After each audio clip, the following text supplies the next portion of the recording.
bạn trên đường bốn xong chụp rịp xuống là mẹ tam ban sự nào thằng ngọcนี้ខ្ញុំបាទជាមួយ channel វិវាថ្ងៃនេះខ្ញុំនឹងលើកកម្មវិធីមួយសម្រាប់បង្ហាញជាចំណេះដឹងសម្រាប់អ្នកទាំងអស់គ្នាអញ្ចឹងនៅថ្ងៃនេះគឺខ្ញុំបានលើកការបង្ហាញទាក់ទងជាមួយនឹងការសរសេរ application របស់ Android ដែលយើងប្រើប្រាស់កម្មវិធីឈ្មោះថា B4A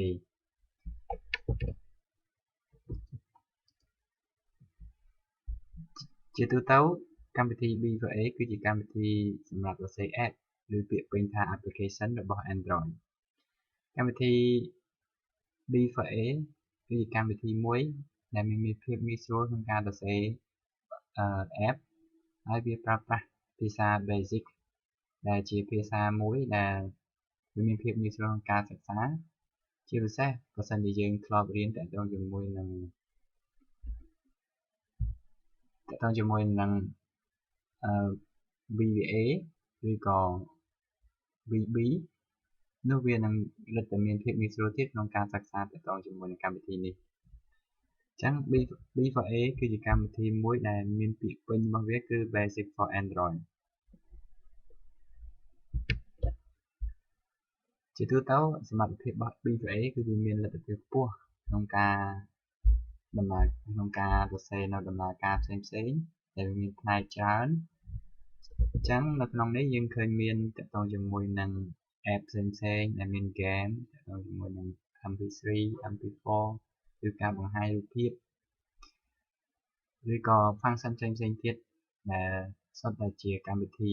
សរសេរទៅដោយ B4A ជាពិសេសមួយទៀតទាក់ទងជាមួយនឹង B4A គឺវាអាចទំនាក់ទំនងជាមួយនឹង device ផ្សេងៗដូចជា microprocessor ឬក៏ microcontroller ចឹងនៅក្នុងនេះគឺ B4A គឺជាកម្មវិធីសម្រាប់សរសេរ app ទៅឲ្យ Android ហើយ Android ហ្នឹងអាចធ្វើការទំនាក់ទំនងជាមួយនឹង microcontroller ដែលខាងនេះខ្ញុំលើកឧទាហរណ៍ទាក់ទងជាមួយmicrocontroller ឈ្មោះថា Arduino ដែលជា open source មួយយើងអាចសរសេរ code ឬបញ្ជាទៅកាន់ device ផ្សេងៗទៅតាមការចាំបាច់របស់យើងអញ្ចឹងនៅក្នុងហ្នឹងគឺយើងអាចបញ្ជាតាមទូរស័ព្ទ Android របស់យើងតាមរយៈ Bluetooth ឬក៏ Wi-Fi បញ្ជាទៅលើ Arduino ដល់ពេលដែល Arduino ទទួលសញ្ញាពី Android ដែល Android ហ្នឹងគឺជា app ដែលយើងសរសេរទៅដោយ B4A ហ្នឹងបញ្ជាទៅលើ Arduino ឲ្យវាធ្វើការអ្វីមួយវានឹងធ្វើការតាមរយៈការបញ្ជាហ្នឹងឧទាហរណ៍ថាបើសិនជាយើងចង់ធ្វើការបើកបិទទ្វាររបងរបស់យើងឧទាហរណ៍យើងមិនចង់បើកដោយដៃប៉ុន្តែយើងចង់បើកពីចម្ងាយគឺយើងអាចគ្រាន់តែបើកទូរស័ព្ទរបស់យើងមកយើង connect ចូលទៅកាន់ Wi-Fi ឬ Bluetooth របស់ application របស់ Arduino ដែលយើងបានចងក្រងរួចហើយនោះវានឹងធ្វើការបើកដោយស្វ័យប្រវត្តិតាមរយៈការបញ្ជាទូរស័ព្ទរបស់យើងជាទូទៅមួយដែរ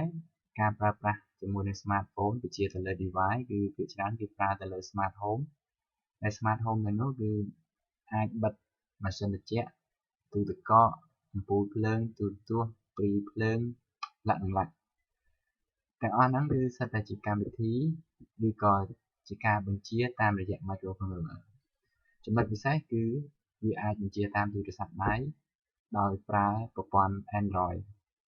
ហើយប្រព័ន្ធ Android របស់ហ្នឹងគឺវាអាចដំណើរការបានបញ្ជាទៅលើ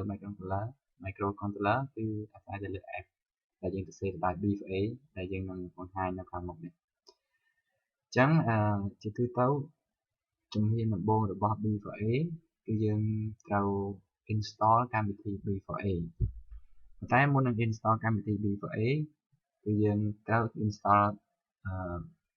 ពីរផ្នែកធំៗទៀតទី1ទាក់ទងជាមួយនឹង JDK គឺជា application មួយរបស់ Java ដែលកម្មវិធីរបស់យើងនឹង support ទៅដោយ Java ហើយមួយវិញទៀតគឺសំខាន់គឺ SDK ជាទូទៅយើងអាចស្គាល់ថាវាគឺជា platform មួយសម្រាប់ app មួយដំណើរការបានអញ្ចឹងនៅក្នុងនេះខ្ញុំសូមបញ្ចប់ទាក់ទងជាមួយនឹងការណែនាំទាក់ទងជាមួយនឹងកម្មវិធីបន្តិចបន្តួចហើយនៅក្នុងវីដេអូបន្ទាប់គឺយើងនឹងបង្ហាញជាមួយនឹងការសរសេរកូដឬក៏ការចាប់ផ្ដើមដំណើរការរបស់កម្មវិធី B4A បាទអរគុណចំពោះការតាមដាន